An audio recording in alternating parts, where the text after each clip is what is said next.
Hello and a warm welcome to the latest episode of Forever Blues, brought to you by me, Neil Moxley, and my co-host Colin Tattum.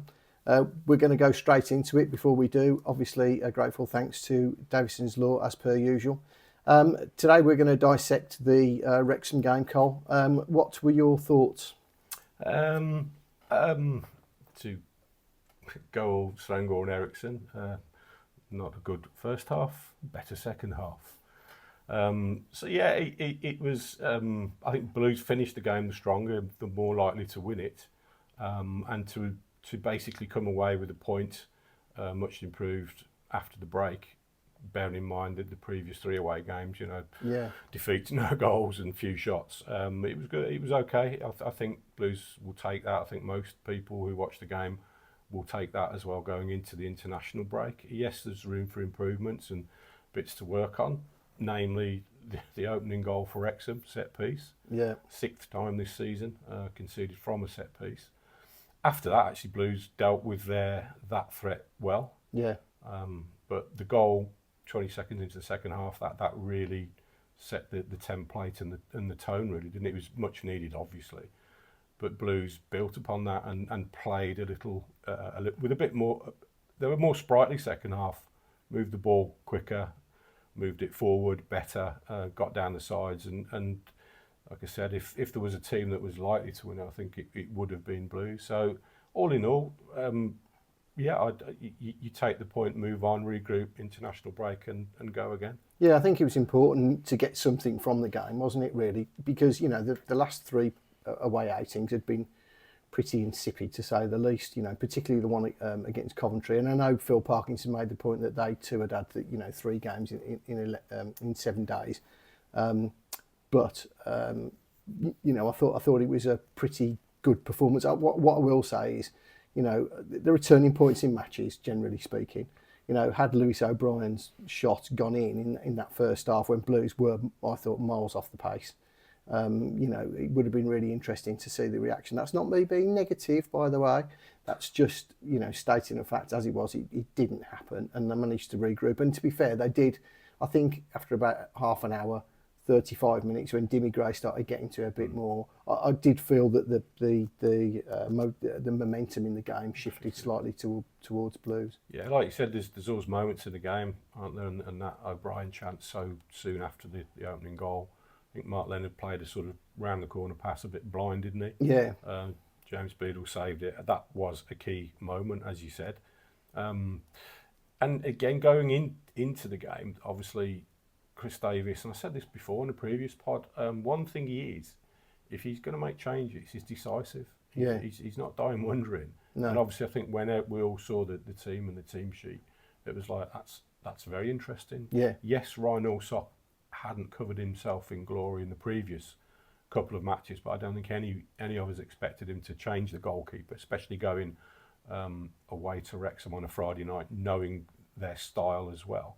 And obviously, a couple of other significant alterations, changes. Tomoki Iwata at right back and Mark Leonard getting a start in midfield. What were your initial views when the team came out? Well, I wasn't unhappy with that. Mm-hmm. I mean, I know Tommy Doyle's been. I'm going to bore everybody since I say Tommy Doyle's been a bit of a core celebrity, but prior to Tommy Doyle coming in, I was a bit of a Mark Leonard. Sort of convert, and the reason being is that I speak to a Northampton Town fan who's a colleague of mine in one of the other sort of freelance gigs that I've got, and he spoke really highly of Mark Leonard. Yeah. Obviously, one of the, I wouldn't say tricks of the trade, but one of the things that I use in my own job as a journalist, or have done, is to look at. I'm sure you're the same, but to look at teams who are doing particularly well, sort of like sometimes operating above their station. And normally, there's a reason for that. They've got a strong defender, they've got a star midfielder, they've got a striker that's scoring goals, something like that. And I felt that Northampton Town sort of fell into that category when they were doing quite well in League One.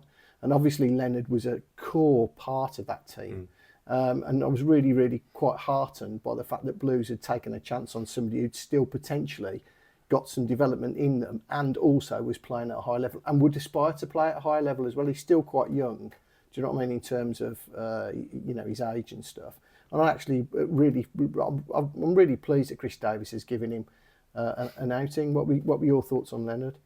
I thought that pass that we mentioned that could have been very costly aside, he certainly grew into the game, and especially the second half. I thought he was very good, very tidy. It was interesting that obviously everybody was in uproar that Tommy Doyle wasn't starting, and obviously we always get this, especially on the socials, don't we, when we see a lineup that people have got like what or don't agree with, that is like absolute bedlam. I always go like, okay, that's interesting. I wonder why he's done that. Yeah. In the case of Mark Leonard, the manager explained afterwards, yes, he could have put Tommy Doyle in there, but moving Tomoki Iwata to right back, he wanted a little bit more of a physical presence in there, and he made the point, Chris Davies, that Mark Leonard runs all day, he's great energy, he's good with his duels, and he's more of a battling midfielder. But that's not taking away anything from his technical ability, because he is a very good passer, as we saw. So that was the reason why he was there, and he also encouraged him to not play sort of the easy pass, the sideways pass. I think he said at half-time, he said that to the team in general. Turn, go forward, play forward, and that's what happened. And going back to that original point, I thought Leonard was quite integral to that, and had especially a good second half, as did a fair few players. Yeah, I mean, just moving the discussion slightly to Iwata, I think he's given the manager a bit of a food for thought, actually, because again, you know, one thing that obviously we've got Ethan Laird's out for whoever knows how long, but the other thing to take into consideration is Bright Samuel will be going to AFCON in the new year. He will need, if there are any doubts about Laird's fitness, he will need a replacement or a solution or a substitute or whatever you want to say it. And I think Tomoki Iwata's given him that.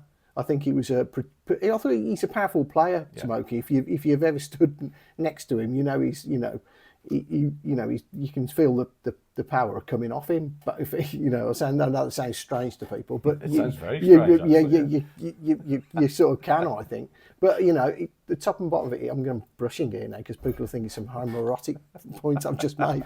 But I think he offers something different to Asai Samuel and Laird, and I think it frees up him to make changes in midfield. The other thing I would say very quick, Carl, before we quickly move on, it's not the first time sort of Chris Davies has thrown us a 7 with respect to his team sheet. If you remember the game against Swansea, I think he put Lewis Kumas in, and we were all thinking to ourselves, well, that's a brave call.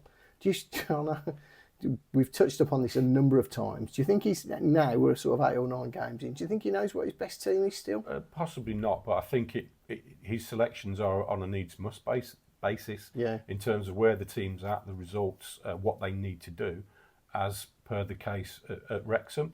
And with Iwata, I think people probably don't realise that he has actually played right back previously in his career. Yes, he's not what you'd say a natural right back, but he did a very decent job, actually, like you said, and he is he's quite a robust, imposing figure.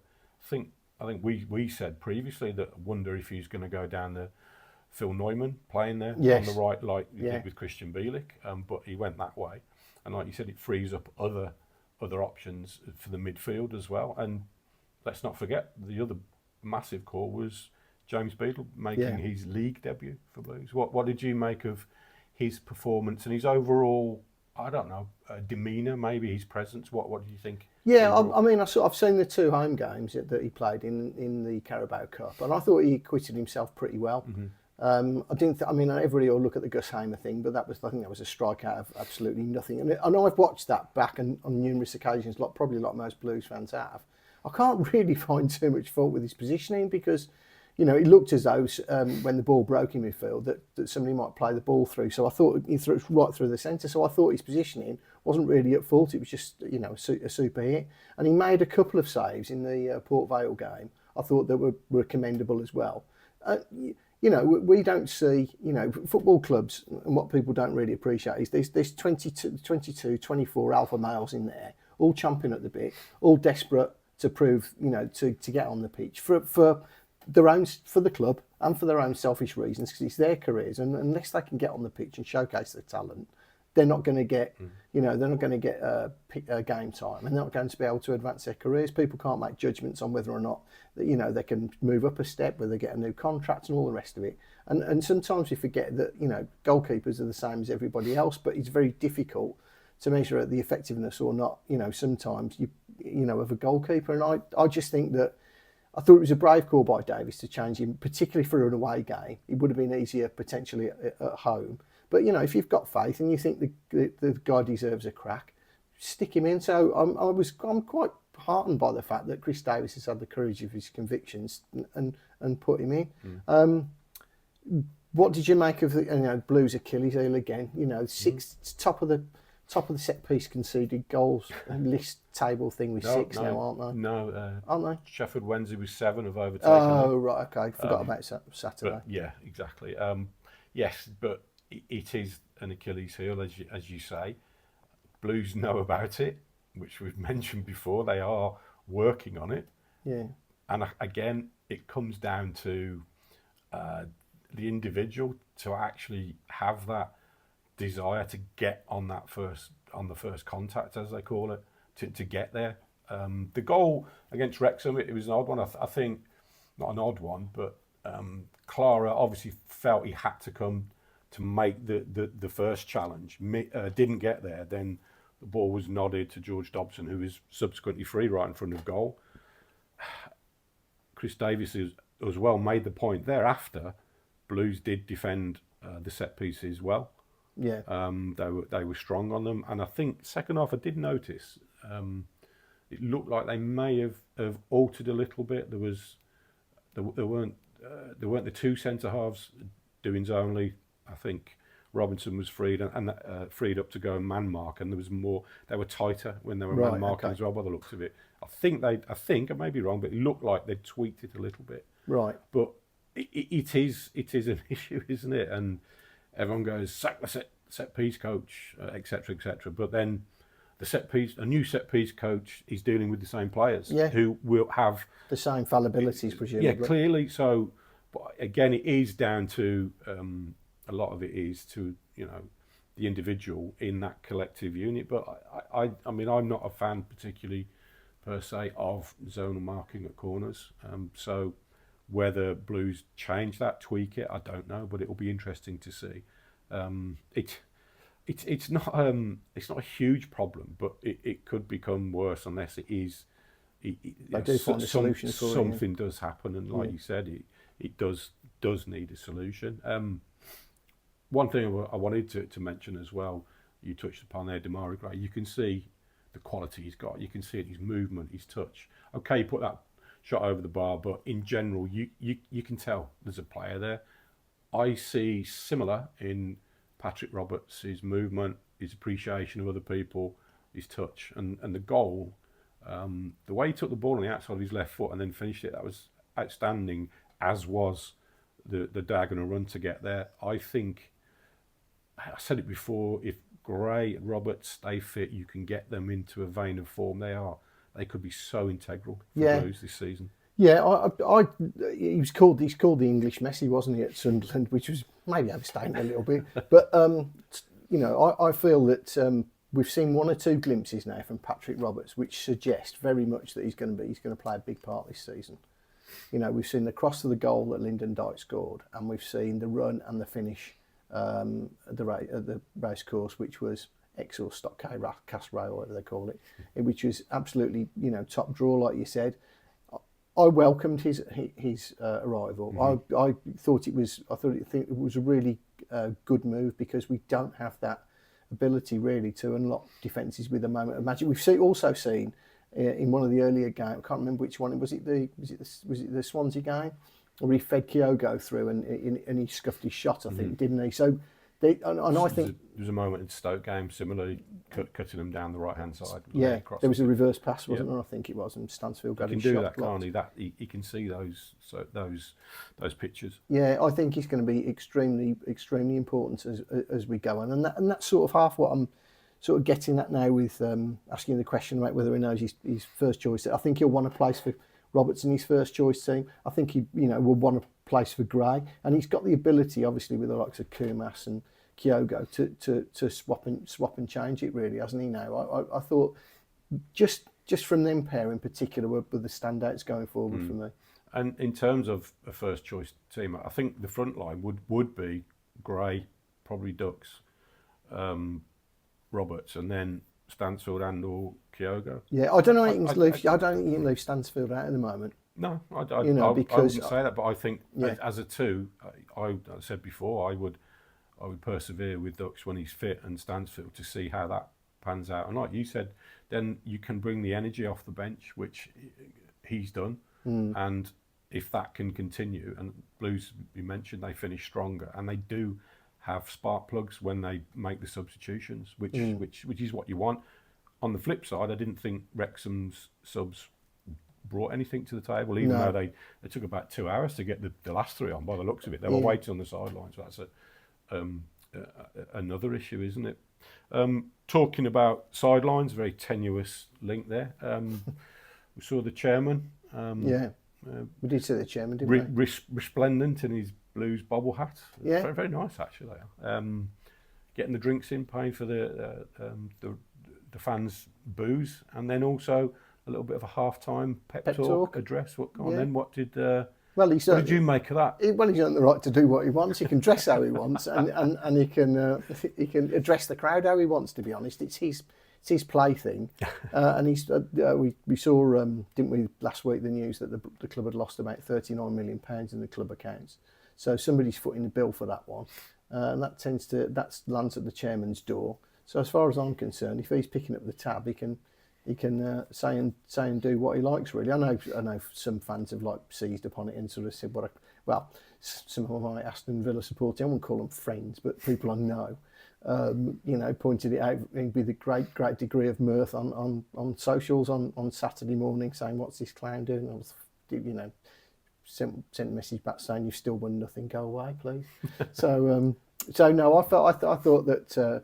I quite like somebody that cares, and he shows he cares, and I haven't got no problem with it. I think so. If you people said, "Oh, it's cringe," this, that, the other. If you look at actually what he said, I mean, he was look, the energy on the pitch isn't great.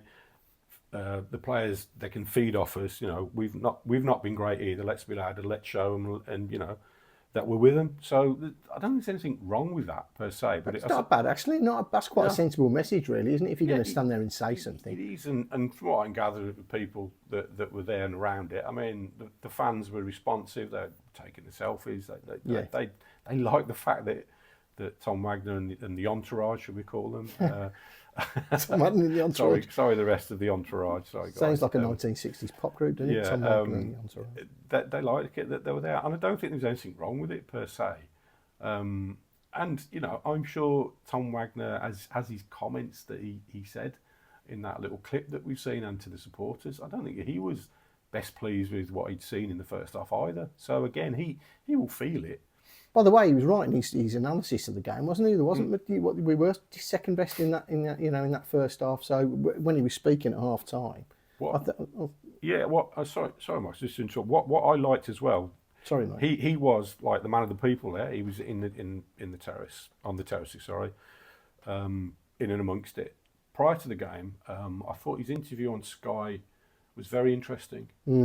That's when the chairman, the statesman, comes out, and I thought his comments were quite pertinent, really. I mean, there's a lot of noise about Chris Davies this, Chris Davies that, and he was just straight to the point, and he said, we have complete and total confidence. Chris Davies has the complete and total confidence of the board. Yeah. Is it period, full stop? And I like the fact that he said full stop as well. Didn't leave it at period. Hanging. Didn't leave it at period. Right. Yeah. He went and dropped into the. It's the Americanese that's coming in. Yeah. Don't get me started.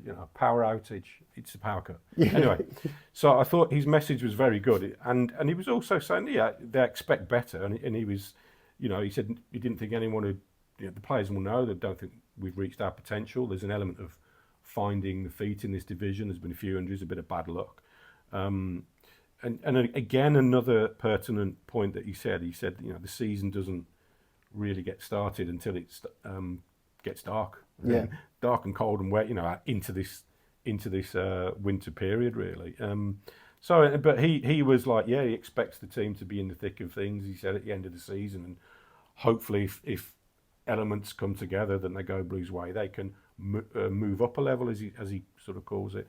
So, and the other thing again, I mean, Tom Brady's big on this. It's about a process. As long as you're following a process you believe in, do it religiously and do it well on the training ground, in prep, in recovery, then everything should follow in that. And again, the messages he was sending out were very positive, but also saying, yeah, we do expect better. So does, everybody should as well. But let's not get carried away by thinking it's a disaster zone. Yeah, I mean, let's cut to the chase. But football clubs succeed. Actually, any business succeeds because good decisions are taken consistently.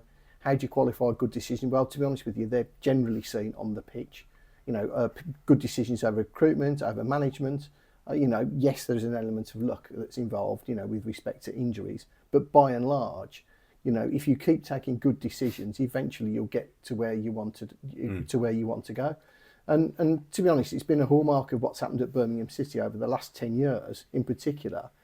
We've both seen it. And to be fair, it wasn't with the Chinese. It wasn't as if they didn't spend money. They just spent it in completely the wrong places and on the completely the wrong things.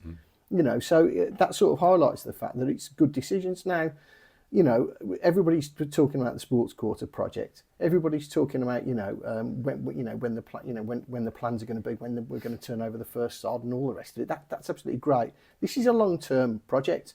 We don't have to get into the Premier League within it'd be nice for everybody if we did, but we don't have to.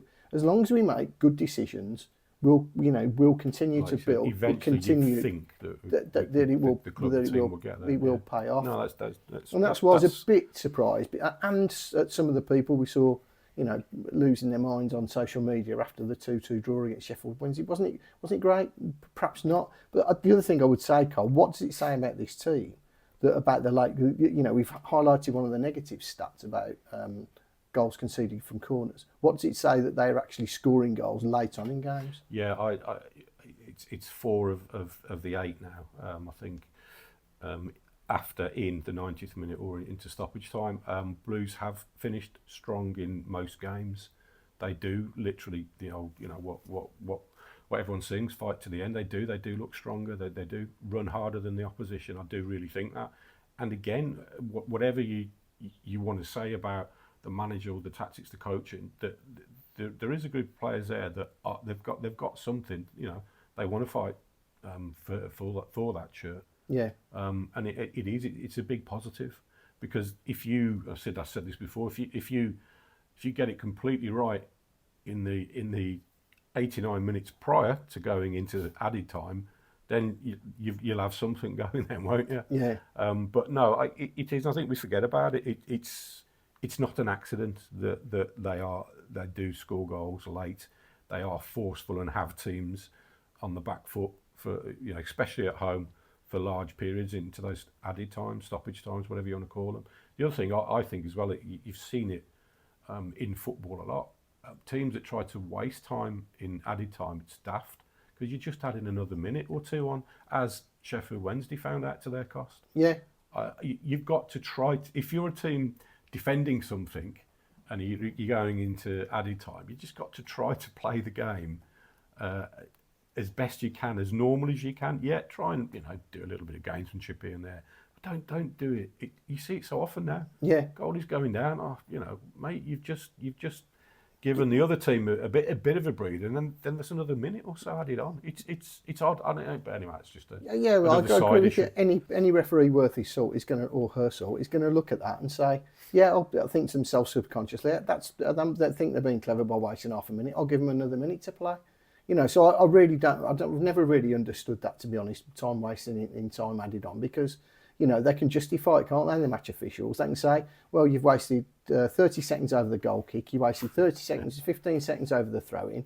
That added to the minute, and yeah, okay, Blues or whatever it is scored with the last kick of the game. Well, it was your own fault. I'd have blown it when the ball was on the halfway line if you hadn't messed around with it.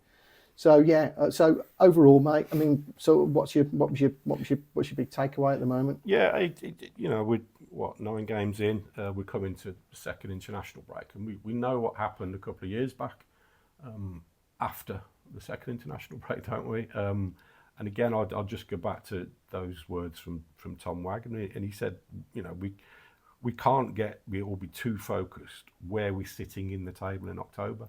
So that suggests, you know, they're like, no, look, like you mentioned, they're sticking with the plan, they're sticking with the processes because they believe in it, and they believe that there is more to come, and things will turn with certain tweaks, as said before, and certain circumstances, and obviously, hopefully getting a better bit of luck with injuries. So yeah. Okay, well, I think that just about wraps it up for the dissection of the Wrexham debacle. Apologies to our American friends if Colin has upset any of you with his power outage quip. I'm only joking. Look, thanks ever so much for joining us.